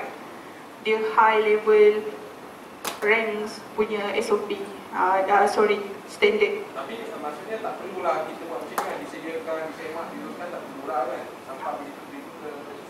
Cuma kena ada minit mesyuarat yang mengatakan diluluskan. Betul. Dia tak, sebenarnya Cik, dia adalah macam mana kita nak kata, bila dia tak dokumentkan, andai kata saya kata dia disediakan oleh, dia tak nampak macam you punya governing body, you punya intention. You menyediakan, governing body you lulus. Kenapa pula? Nampak dia just membuat kelulusan dan tu bukan adalah direction dia. That's why, kalau pernyataan polisi, biasanya kita buat, dia ada dua Cik, satu polisi, satu pernyataan polisi. Pernyataan polisi tu adalah sekeping kertas tu. Yang tu adalah pernyataan polisi, apa governing body kita nak. Dan you sign kat situ apa yang you nak. Tapi yang you nak tu kena comply dengan apa yang A sampai G tadi tu. You have to make sure. Bukan you suka-suka nak tulis apa macam tu lah. Then you nak, you sign. Dan nanti top management akan ambil benda tu delegate kat bawah ni. Kita punya selera bapak kita, so kita kena buat macam tu. Okay? So abah tu, yang paling tinggi tu, dia kena keluarkan satu niat dia lah. Dia nak apa? Kalau dia tak keluarkan, mana kita tahu isi hati dia, betul tak? Dia kena tulis. Dan dia kena dokumentkan. Dia kena publish kat semua orang, dia semua orang tahu. Kalau dia simpan sendiri je, tak tahu, saya ambil je lah rasuah. Macam tu lah, contoh Cik ya. Okay, ingat pernyataan dasar. Dia ada dua. Satu, dasar. polisi lah. Satu lagi adalah pernyataan dasar. Pernyataan dasar macam saya sebut tadi tu yang kita nampak dalam lift tu, satu muka surat atau pernyataan dasar. Maksud dia sekeping kertas tu yang menceritakan apa yang kita punya governing body nak. Itulah direction kita untuk mencapai apa dia nak. Dan apa yang dia nak tu kena ikut yang ni pula. Nampak tak standard lagi besar pada governing body. Governing body pun kena ikut standard. Kan? Dia nak standard satu dunia pakai international. So dia kena ikut lah apa yang ada dekat dalam standard. Yang kedua pula, ini sebenarnya adalah contoh-contoh tuan-tuan dan perempuan, kerangka yang kita untuk FMS ni yang penting. Kena ada dasar, satu. Yang kedua, kena ada saluran pemberi maklumat. Macam mana whistleblower tu, macam mana saluran whistleblower, kena ada apa? Kena ada email lah, kena ada alamat lah, kena ada maklumat pemberi maklumat, kena buat penilaian, kena buat laporan macam yang saya sebutkan tadi. Lepas kita dapat aduan, kita buat apa? Simpan. Jangan simpan. Kita kena buat siasatan. Okay? Dan last sekali, kena buat pelaporan. Pelaporan tu kita buat. Okay, dekat sini ada klien saya lah. Pengalaman nak share sikit. Buka IM bagus. Okay, ada klien saya tu. Dia kata dia dapat report terus bagi kat SPRM. Kalau tuan-tuan dan perempuan, bila macam tu, katalah dapat aduan, bagi kat SPRM. So you sebagai unit integriti buat apa? Buat apa? Kan tugasan tu tak ubah seperti receptionist, rela di IIM, betul tak? Jadi unit integriti ni dia berfikiran macam tu. Just dapat aduan, forward kat SPRM. Bukan sebab unit integriti ni, apa yang you hantar kat SPRM tu adalah laporan, pelaporan. Maknanya you dah siasat. Bukan you dapat kes dibagi kat SPRM terus. Macam tu what for? Unit integrity tu baik saya bagi je dekat receptionist. Tapi ada kontradik juga. Takut sebab kita tak ada dilatih untuk menyiasat barang tu. Dan kita takut bila kalau kita sentuh, bukti tu dapat dihapuskan. Mungkin juga ini saya punya ni lah. Betul, tak salah tu Cik Mio. Sebab tu untuk jadi seseorang personal dalam unit integrity tu, you kena ada kompetensi dan kena ada, saya lupa, tapi dia ada 5 perkara. Okay, you kena ada status, you kena ada kompetensi you sendiri, you kena ada jawatan, you kena ada pengaruh. Tak lah 5. Independent satu lagi. So kalau lah kata kita tak ada 5 perkara ni, nanti cek balik 5 perkara ni, then you tak layak. You tak layak jadi unit integrity. Okay? Lupakan angan-angan tu. Yang first kena knowledgeable. Dan you tak tahu apa nak buat. You tak ada contoh you tak ada CJCEIO, you don't know. But you jadi unit integrity, macam mana you nak handle the case? Tak boleh. Kalau nak jadi kena juga unit integrity, jadilah. Lepas tu jadi apa tu kita tak tahu, Wallahualam. Tapi dalam klausa sendiri tulis 5 perkara. Ya, Puan Noni. So kalau macam concern Mio tadi tu tak berasas lah, sebab you kena ada kompetensi, you kena tahu role, function, then you boleh lah rasa buat benda tu kan. Ya, betul. Mio, tolak tu ada program, ada sepanduan ini. Sebab dalam kerajaan pun ada tuliskan garis panduan unit integrity. Contoh macam IIM tu, yang saya dengar tu, kejap ambil kerajaan, kejap ambil swasta tu, ada terpakai sekali yang kerajaan macam mana nak wujudkan unit integrity dan apa fungsi unit integrity. Tapi kalau you ikut macam klien saya, dia ambil 4 ke 6 fungsi unit integrity tu. Yang dia buat tu, terima bagi SPRM, tunggu SPRM siasat. Memang kesudahan SPRM tak layan lah. Betul lah tu. Orang hafal pakai email. Betul lah tu poin yang cakap tu. Dan ini dalam penyiasatan pula tuan-tuan dan perempuan. Kita kena advance dan kita dalam penyiasatan kena ada apa? Ada jawatan kuasa siasatan dan apa pembelaan, bentuk-bentuk pembelaan yang ada pada orang yang blow the case tu. Dan apa pembatalan terhadap pembelaan. Kita tak nak kita tersalah bela pula. Kita bela dia padahal dia yang buat kerja dan dia whistleblower. Dia yang tulis surat layak. Contoh. Okay? Dan terakhirnya adalah maklum balas. maklum balas. Kita bila kita hantar sesuatu kes ataupun kita buat report, kita mesti nak tahu apa kes, apa status dia, betul tak? So untuk penyiasatan kita kena beri maklum balas kepada pengadu tu apa status dia. Dia berhak untuk tahu. Okey? Dia berhak untuk tahu. Maksudnya jawatan tu akan memanggil whistleblower tu untuk buat siasatan lah. Dia depends lah kepada SOP ataupun prosedur macam mana prosedur penyiasatan tu dilakukan. Sama ada dia nak panggil ke, dia nak call ke, dia nak buat apa ke, it depends. Tapi basically memang dia akan panggil lah cik untuk dia tahu. Tapi lah kalau dipanggil nampaknya bocor lah siapa pemberi maklumat tu, sebab jawatan kuasa mesti ramai 3-4 orang yang terima whistleblower. Dalam satu agensi ada seorang, satu ataupun 2 lah. Betul. Saya rasa dia tak panggil kot. Dia cuma dapatkan maklumat dan ditembulkan dalam jawatan kuasa kesihatan. So jawatan kuasa kesihatan tu yang kalau tidak, kantoi lah siapa yang itu tricky dia cik. Kalau cik dah tahu dalam penyiasatan pula, apa yang perlu kita ada adalah confidentiality ya cik. Okay, untuk you jadi satu ahli jawatan kuasa dalam sesuatu jawatan kuasa tu sendiri, contoh macam ni is a big case lah, adalah dia punya kontrol cik. You kena tanda tangan surat kerahsiaan ke apa ke, kalau is a leaking antara you ke, kena ada kontrol-kontrol yang macam tu. Dan biasa mulut orang macam klien saya IM tu, dinding pun berbicara, macam tu lah contoh cik kan. Okay. Tapi kontrol dia macam tu lah cik ya, kena ada declarations, kita kena jaga PNC, tanda tangan PDBA ke, macam tu. So if the thing is leaking out, itu mulut manusia kan, kita di luar kawalan kita, di luar bidang kuasa kita. Saya bila rasuah tu dilakukan oleh CEO, itu bahaya. Sebab CEO akan tengok, kalau dia tahu siapa yang laporkan ni, automatik dia takkan geledah pejabat, geledah office. Dan pernah berlaku pun. Dan nasib baik whistleblower tu, nasib baik dia akan panjang, dokumen tu ada kat rumah, dia tak simpan bukan pejabat. Itu kes IM cik. Klien cik lain lah. Okey, faham. Itulah fungsi cik.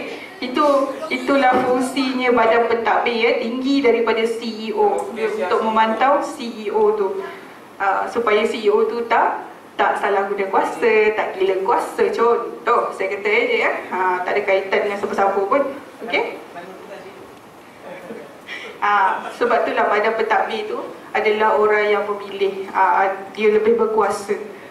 So kalau dalam whistleblower tu pun kita letakkan satu whistleblower channel kita tu ke board kita, bukan CEO kita. Sebab CEO ni mesti dia nak nama dia cantik sahaja macam tu je. Dan tendensi untuk salah guna kuasa tu ada. That's why pelaporan perlu pergi ke board terus. Tak perlu lalu pun CEO tu. Okay? Cuma ada makluman je lah. Okey, ni seterusnya adalah hadiah, hospitality, derma, faedah dan segala-gala yang sama faedah dengan dia. So macam yang saya sebut tadi, bila kita terima hadiah tu, kita kena buat apa? Kena juga ada kriteria hadiah-hadiah yang kita boleh terima ya, bahan mudah rosak, makanan ke, kena ada kriteria. Bukan syok-syok je cakap tak boleh terima hadiah. Boleh terima hadiah. Kena ada prosedur lah. You cakap you no give policy, tapi kalau you terima hadiah, apa you nak buat? Pulang balik ke? Terima senyap-senyap ke? Kena tulis dekat dalam SOP. Kena isytiharkan. Bila saya sebut pengisytiharan, adakah dia just verbal? Adakah verbal? Yes. Adakah verbal dikira sebagai documented? Tidak. Okey. Jadi bila kita sebut kena isytihar, mesti ada borang. Borang apa? Borang pengisytiharan penerimaan hadiah. Tak kiralah terima apa pun, isytihar sajalah. Okey. Dan tunggulah kelulusan. Macam saya ingat ada satu cerita tu, klien saya lah, dia cerita pasal durian tak silap saya. Pasal durian kan. You terima durian, adakah durian tu you boleh ambil saja? Kalau durian biasa, satu longgok RM10. Kalau durian musangking, macam mana? Wallahu alam, tengoklah SOP dia ada tak masuk besar durian. Okey. Dan bila dah diluluskan, dia akan didaftar dalam log pendaftaran. Kalau tak diluluskan, kita pulang balik ke, kita nak dermakan pada orang lain ke, it depends. Itu yang kita patut tulis dekat dalam SOP prosedur kita. Kalau bawah 500 tak perlu isytihar lah kan? Isytihar juga cik, semua hadiah perlu isytihar lah cik.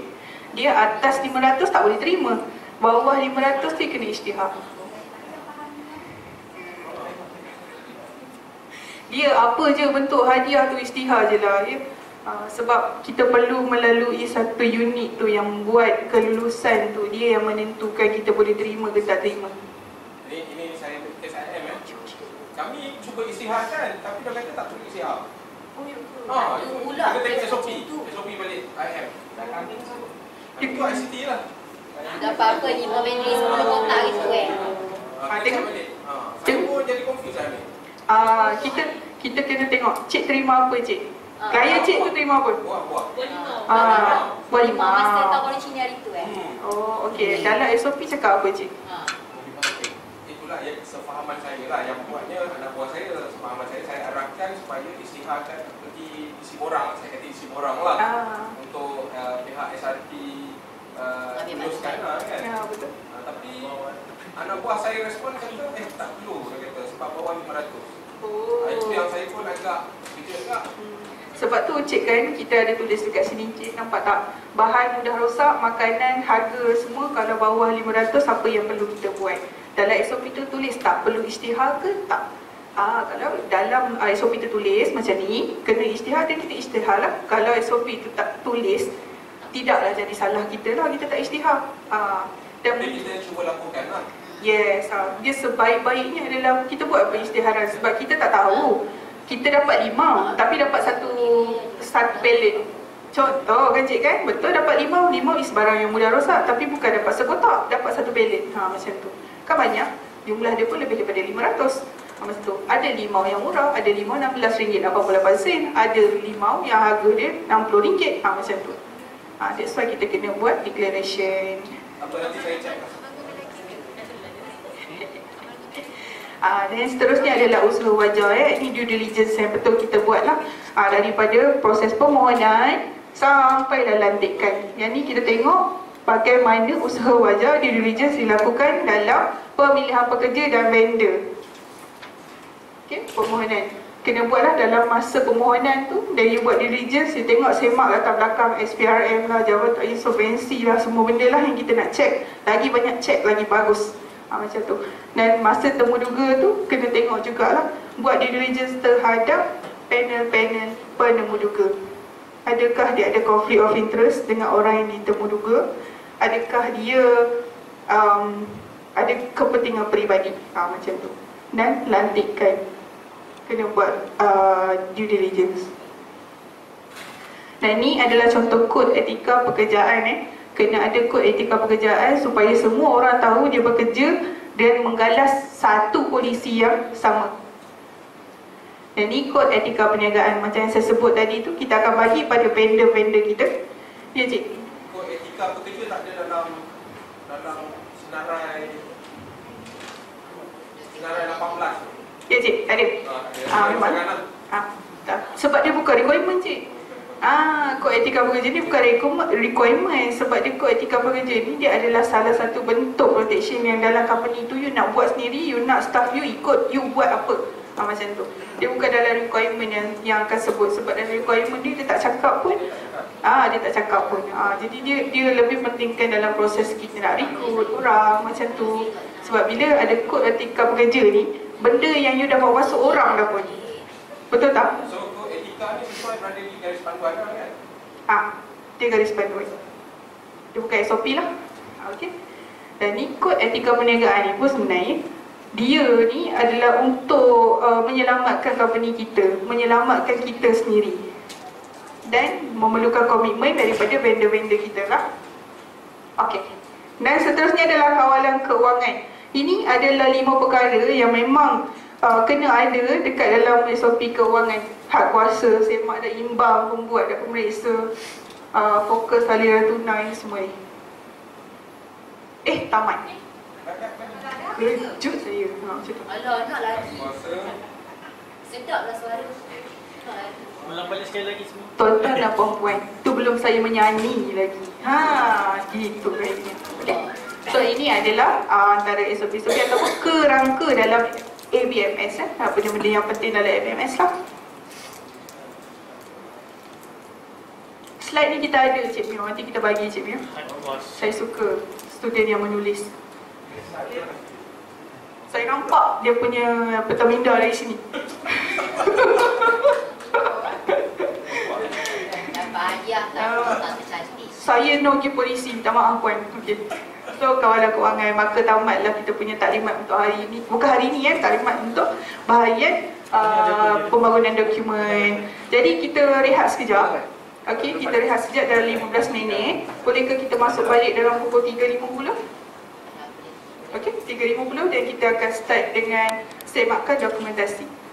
Ni kita dah bangunkan, lepas ni kita nak, ni dah bangunkan, lepas ni kita nak tengok adakah orang buat ke tak buat. Okey? Alright, terima kasih. Kita kata lepas malam tidur kan? Lepas rakaman Didik. Jangan dengki aku. Itu 4.30 aku nak balik. 4.30. Apa tu masuk ke 5.10? Masuk lagi. Okey, tuan-tuan dan puan-puan, sedap kuih koci, sedap kuih karipap. Okey, mari kita sambung tuan-tuan dan puan-puan bila kita jumpa klien kita. Okey, apa dokumen yang nak dibangunkan? Tadi kita dah brief, betul tak? Okey, tapi dari mana kita tahu puncanya macam mana kita nak suruh dia bangunkan dokumentasi tu, macam mana kita nak suruh dia betulkan dokumen dia tu, kena tahu juga. Kalau kita tak tahu, macam mana kita nak suruh orang buat kerja, betul? Okey. So ini adalah sumber macam mana kita nak suruh klien kita betulkan SOP dia. Kalau saya orang suruh saya update SOP tanpa sumber, saya tak buat. Ada masalah apa, Cik? Tak ada, saya lupa. Sorry. Saya ingat Cik nak tanya saya. Okey. Okey. So ini adalah sumber daripada Corruption Risk Assessment. Corruption Risk Assessment. Kat mana kita nak tengok benda ni? Kita pergi dekat bahagian pelantikan belakang sekali. Okey. Ini adalah punca kuasa kita. Andai kata kita nak suruh klien kita tu tukar, nak you revise dia punya SOP. Dan dia kata, kenapa dia nak kena revise? Sebab dekat sini. Ini adalah contoh CRA. Klien kita yang isi sendiri, okey? Klien kita yang isi. Jadi kita beritahu dekat dia, dekat sini ni, apa nak bilang besar sikit ni. Okey. Dia dah kata pelan tindakan dia. Dia nak buat apa? Dia nak kemas kini prosedur semasa dengan memasukkan kawalan semasa. Jadi salah ke saya? Salah ke kita ni suruh dia update SOP dia? Salah. Dia dah tulis. Sini pun bukan saya tulis, dia tulis. Jadinya kita ambil peluang ni untuk dia revise SOP dia dengan masukkan elemen-elemen ABMS. Okay. So ini adalah punca kuasa kita juga. Okay. Dia tulis dekat dalam ni, dia nak kemas kini, nak kemas kini, nak kemas kini. Nampak tak tu ada semakan latar belakang syarikat pembekal. Itu apa tuan-tuan dan puan-puan? Due diligence kan? Maknanya dia dah akan kemas kini SOP dia, dia masukkan sekali dengan SOP due diligence. Lepas tu dia nak buat pula pengisytiharan konflik kepentingan. Saya tak suruh, dia yang nak buat. So apa yang dia nak buat tu adalah comply dengan apa yang kita nak bangunkan. Okey? Kalau kita suruh, dia tak nak buat, tu problem. Jadi, ini adalah satu cara ataupun sumber macam mana kita nak suruh klien kita buat pembetulan. Sebab dia dah kata dia nak buat. Dia nak buat, dia kena buat lah. Okey, kenapa dia nak kena buat? Sebab dia akan tengok dekat tahap risiko dia macam yang Puan Nabila cakap tadi tu. Ni sederhana, tinggi. So dia nak turunkan tahap risiko dia kena buat. Ini kira orang kata adalah kesempatan kita lah sebenarnya, kesempatan kita untuk dia bergerak. Okay, yang kedua, Puan Nabila boleh tak kita buka gap analysis? Dan sumber yang kedua, kita nak suruh ataupun kita nak tahu macam mana kita nak suruh klien kita ubah dia punya SOP, tambah SOP dan sebagainya berkaitan ABMS ni adalah daripada gap analysis report. Gap analysis report ni kita buat yang first kali, saya ingat itu Puan Maisara ke dia buat gap analysis dengan ABMS interpretation ni. Okey, daripada gap analysis tu kita keluarkan satu report. Ni lah report dia yang kita kena buat panjang-panjang alam ni. Okey, pergi dekat bawah sekali. Template Ni this is not template. Ini report tak template. Ni report yang kita keluarkan dekat klien kita. Maafkanlah kalau ternampak nama klien di situ kan. Saya dah cuba sehabis baik dah supaya tak nampak. Okey, ini bawah lagi apa dah bilang, kita tengok dekat recommendation. Yang ini gap analysis yang kita buat untuk tahu awareness. Ni awareness. Yang bawah ni adalah recommendation. Scroll dulu tu. Ni nampak. Kita dah buat gap analysis ni, maksudnya kita dah semak dia punya dokumen. First, dekat pernyataan polisi anti rasuah dia ni, apa yang kita jumpa gap, kita nak dia buat betulkan. Bawah sikit pun dah bilang.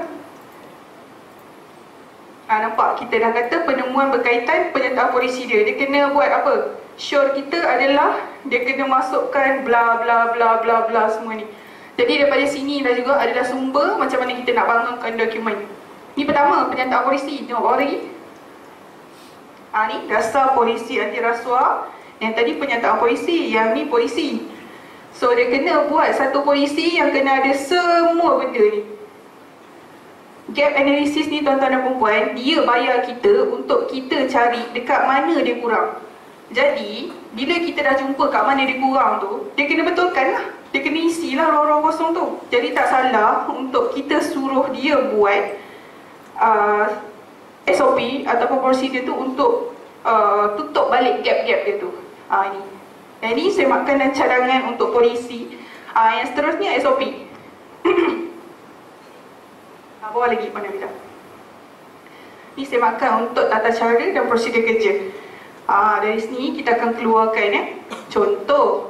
Macam pertama kita nampak ikut keperluan klausa 5.3.2. Bawah klausa ni untuk unit integriti, unit pematuhan. Dokumen apa yang kita tengok? Dalam dokumen tu apa yang dia kena tambah baik? So kita bagi cadangan dekat sini. Okey, daripada sini kita bagi cadangan. Ini proses penjawatan, nombor dokumen dia dan apa yang dia kena ambil tindakan. Dua sumber ni tuan-tuan dan puan-puan kita boleh gunakan sebagai batu loncatan kita untuk klien kita buat penambahbaikan. Ingat source yang pertama adalah daripada CRA, yang kedua daripada gap analysis report. Kalau kata dia tak buat gap analysis report, cukuplah CRA. Okey? Okey, boleh tutup Puan Amira. Okey. Yang ketiga, ini adalah apa yang kita akan keluarkan kepada klien kita lepas kita tengok dokumen diorang. Okey? Lepas kita duduk dalam kumpulan, tadi ingat tak kita ada buat pembahagian sejam duduk dengan klien kita. Tadi tentatif. Ingat? Masih ingat? Tak ingat dah sudah. Okey. Okey. Dan masa kita duduk dengan klien kita tu, dia akan bawa dokumen sekali lah dengan kita. Dan kita akan go through bersama-sama dan kita minta dia tambah apa yang patut. So apa yang kita cakap, apa yang kita tulis, kita lahirkan kembali, zahirkan di dalam bentuk ini. Yang ni kita akan bagi kat klien kita untuk dia punya panduan untuk buat penambahbaikan. So tak adalah kita cakap dia cik kena tambah, contoh cik kena tambah prosedur sementara asing, tapi kita tak tulis dekat sini. Dia ingat ke apa dia kena buat? Kenapa kena ada benda ni tuan-tuan dan perempuan? Sebab dia memudahkan kita waktu semakkan dokumen nanti, proses seterusnya. Dia akan jadi checklist kita lah dekat sini. So kalau kita tak buat macam ni, kita sendiri tend to terlupa apa yang kita cakap. Okey? Dan sebaik-baiknya lah bila kita berdepan dengan klien kita, contoh saya dan siapa pilih? Kak Bib. Contoh saya dan Kak Bib. Saya dengan Kak Bib akan duduk dengan klien dan kita akan semak dokumen dia. Saya akan tengok dan cakap, oh klien you kena tambah ni. Kak Pip ni akan bertindak sebagai pencatat saya. Apa yang saya cakap tu dia akan catatkan. Okay, dia akan catatkan dan dia akan keluarkan report ni nanti. It is not necessary, tapi dia adalah bukti penyampaian kita kepada klien supaya masa semakkan dokumen kita tak sakit hati dia orang tak buat apa kita suruh, tuan-tuan dan puan-puan. Bila masa semakkan dokumen, kalau lah kata dia tak buat penambahbaikan macam yang kita suruh ni, contoh kita tak keluarkan benda ni kan, proses seterusnya internal audit tu susah nak buat. Okey, tak ada elemen ni dan maka bersepah-sepah MCR nanti. Okey, jadi kita kena keluarkan benda-benda ni. So dalam ni kita akan tengok, Nabil atas sikit. Yes, sebab kita akan bagi masa kat klien kita dalam masa 2 atau 3 minggu untuk dia siapkan dokumen ikut apa yang kita dah tuliskan dekat sini. Contoh tajuk dokumen dia ni, permohonan sesuatu dana. Kalaulah kita masuk satu company yang ada dana kan, so inilah proses sepatutnya kita dapatkan untuk dia tambah baik. Tambah baik cara due diligence, apakah dokumen penilaian, kita tanya dekat dia apa tu, lepas kita semak dokumen dia untuk dia bangunkan. Sebabnya kalau kita nak bangunkan sekadar dokumen yang macam tadi yang saya sebut banyak-banyak tadi tu, bagaimana dokumen tu relate dengan proses kerja sedia ada mereka, tak boleh lah macam tu ya. That's why kita kena semak dokumen mereka dan untuk dia bangunkan ikut requirement. Dan benda yang saya tulis kat sini ni semua requirement dalam ABMS. Contoh dalam permohonan serta dana ni, kena tulislah apakah tujuan pitchingnya. Kata tak adalah. Ini contoh klien saya lah. Klien saya lagi satu tu, dia ada proses pitching. So pitching tu apa benda saya pun tak tahu. Pitching ke I don't know. So biasa kita minta dia apa benda lah tu. Dan daripada proses tu, contohlah macam kita buat pitching, saya tak tahu lah, macam casting kot, macam tu lah. Dan macam mana proses tu you buat, nak bagi dana ke orang bukan RM1, RM2, okay? So macam mana you buat, pemilihan tu macam mana? Adakah perlukan 1 juta viewers? Contoh macam tu, okay? So ini yang perlu dituliskan kriteria dia. Boleh deh. Ini contoh kalau ada permintaan dana, bawah lagi dan habis. Nampak tak, kena ada exit clause dalam perjanjian. Yang ini penting ya, kalau kata kita ada buat dengan vendor kita atas sesiapa saja yang kita ada hubungan. Macam saya sebut tadi, sebab kita termaktub di bawah Akta 17A. Dia tarik kita, dia tarik vendor dan yang berangkai-rangkai dengannya. Dan bawah disediakan oleh konsultan nama jawatan.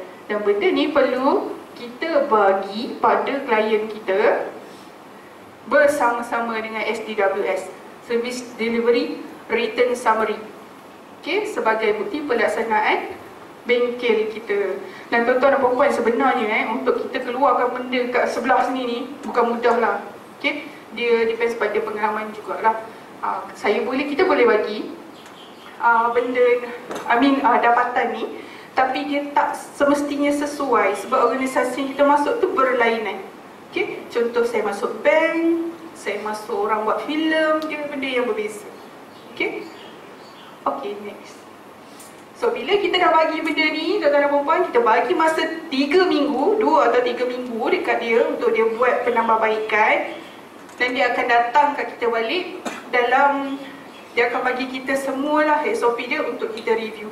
Inilah masuk kepada sesi documentation review, semakkan dokumen. So macam mana proses semakkan dokumen dilakukan? Adalah, sekejap ya.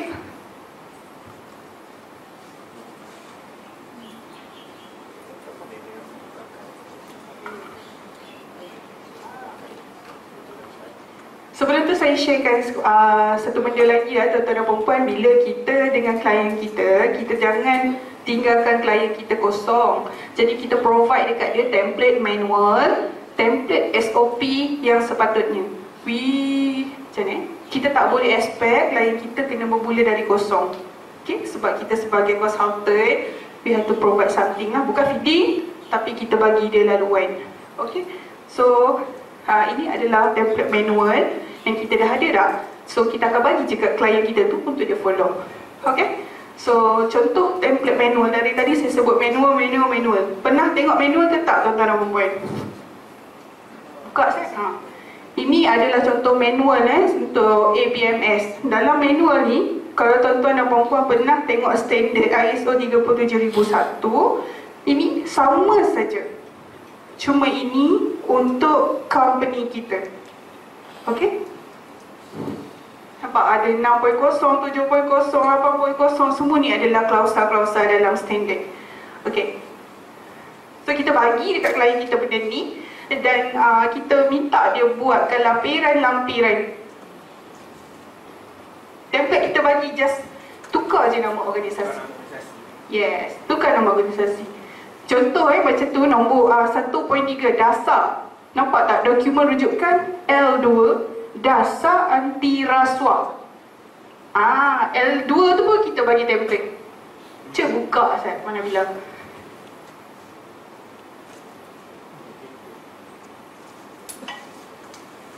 Inilah template dia. Kalau lah kata kita dapat satu klien yang memang tak tahu dah buat benda kan, so kita bagi this one. Maknanya untuk pembangunan dokumen ni kita tak ada masalah sebab kita dah ada template. Kita bagi dekat klien. Ini kalau klien yang tak ada apa-apa dokumentasi, mudah kita bagi template dan dia ikut. Kalau klien yang dah ada dokumentasi, dia jadi benda yang tadi tu, yang ada summary. Ingat tak yang saya tulis-tulis tu? Sebab kita kena tengok dokumen dia satu persatu. Okey?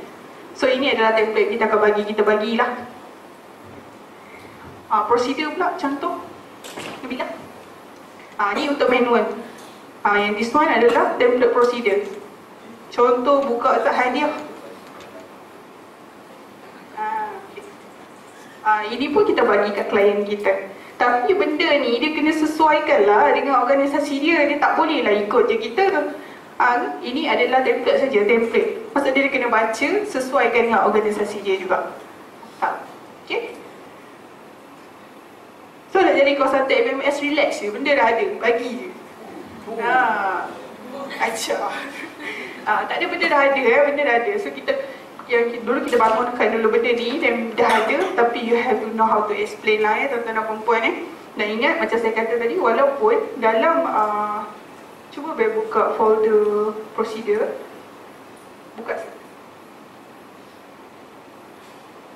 Dah. Contoh macam tuan-tuan puan nampak kat sini kan. Saya dah kata dekat sini ada prosedur ketekunan wajah, ada tak? Tak nampak. Ni prosedur ketekunan wajah. Tapi kalau klien kita tu dia dah ada dia dah memang ada SOP sendiri, kita tak payah wujudkan dokumen ni. Macam saya kata, masuk ke dalam existing prosedur dia. Cuma kita tambahkan due diligence tu dalam apa yang dia buat. Contoh macam tadi lah, nak buat pemilihan pekerja kan, dia dah ada existing prosedur, cuma kena tambahkan due diligence dalam proses tu. So tak payahlah wujudkan satu dokumen baru kat dia. Okay? Harap faham lah tuan-tuan dan perempuan So benda ni you have to touch the nature sebab ia adalah technical. Okay? Next one, bila kita dah bagi dia semua ni, nampak ni dah ada dalam kod etika pegawai, kod etika rakan perniagaan, tapi is a form of template lah. Nabila cuba tolong buka dekat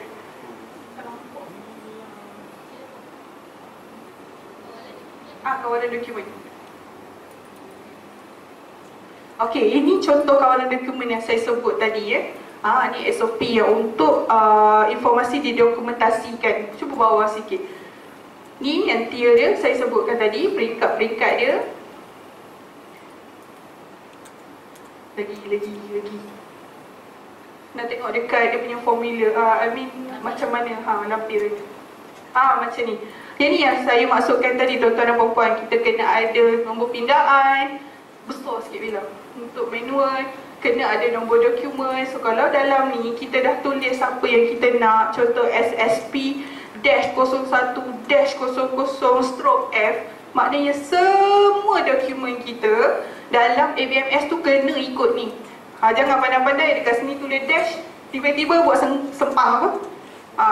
Tiba-tiba buat hashtag. Tak boleh lah. Dia tak selari dengan yang ini. Tak boleh. Sebab dia semua akan jadi ibu kepada dokumen-dokumen kita bangunkan. Okay? Are you okay? Okay. Okay.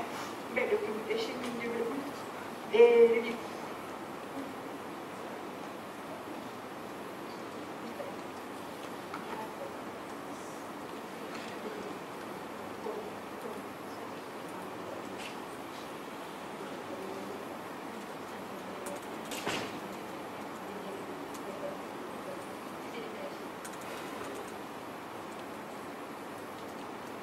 Okay, so masa documentation, tadi documentation development kita dah bangunkan. Lepas tu kita dah bagi dah benda yang sama kita bagi pada klien kita untuk dia buat penambahbaikan dalam masa 2 atau 3 minggu. Dan dia akan return back dekat kita, dia punya SOP yang dia dah buat penambahbaikan. Kita akan review, ni adalah state review, semakan. Okay, semakan, dan kita akan buat benda ni lagi sekali. Ni kita buat benda ni lagi sekali, tapi what do you expect? Dia orang akan buat penambahbaikan ikut yang kita buat masa mula-mula tadi lah. Okay, so kalau tak ada, dan kita kena bagi lagi sekali benda ni, sebab kita tak nak proses ni berulang berkali-kali, betul? Okay, so ini kita akan bagi dengan STWS. Bel boleh buka STWS tak, Bel?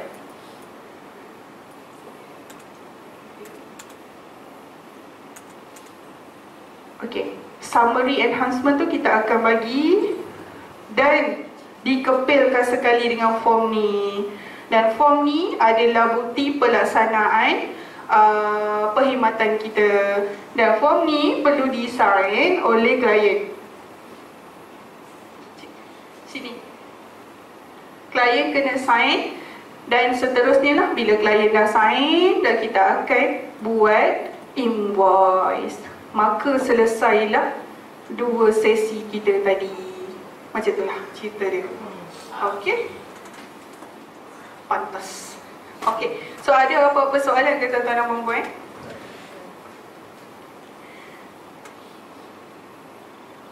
Ada apa-apa soalan tak? Tak ada. Tak ada ni dia banyak konsep sebenarnya. Tak ada sebab tak tahu. Tak ada sebab tak tahu nak tanya apa. Tak ada sebab dah faham sangat. Yang mana satu tu tuan-tuan? Tak tahu nak tanya apa. Okey, tak apalah. Sebab macam saya kata, this one adalah benda yang teknikal. Bila teknikal ni kita kena jumpa dulu baru kita tahu kan. So apa yang saya sharekan hari ini mungkin akan jadi satu pengalaman baru untuk tuan-tuan dan perempuan nanti. Macam kita tahu sekarang ni section kita semua dah bergabung. Sedikit sebanyak saya harap dia dapat membantu lah untuk apa nama, department awareness ataupun section-section yang nak kena buat jualan ke, dia tahu macam mana how to explain to you punya clients apa yang sepatutnya ada. At least you dapat the gist of the information pun dah alhamdulillah dah. Okay, instead of kita tak tahu sebenarnya apa kita kena buat. Okay, Cik Fatah okay? Okay, alright. Okay, so dengan berakhirnya tadi tu, maka berakhirlah sesi perkongsian produk saya pada hari ini. Okay, saya minta maaf kalau ada tersalah, tersilap ke, tergurau lebih ke kan. Saya minta maaf lah ya. Sebabnya dalam kita memberi latihan dan konsultasi ni tak perlulah terlalu serius ya tuan-tuan dan puan-puan. Sebab benda tu bila kita serius, semua orang serius, nanti siapa yang tergurau? Benda tak sampai. Okay, terima kasih tuan-tuan dan puan-puan. Assalamualaikum.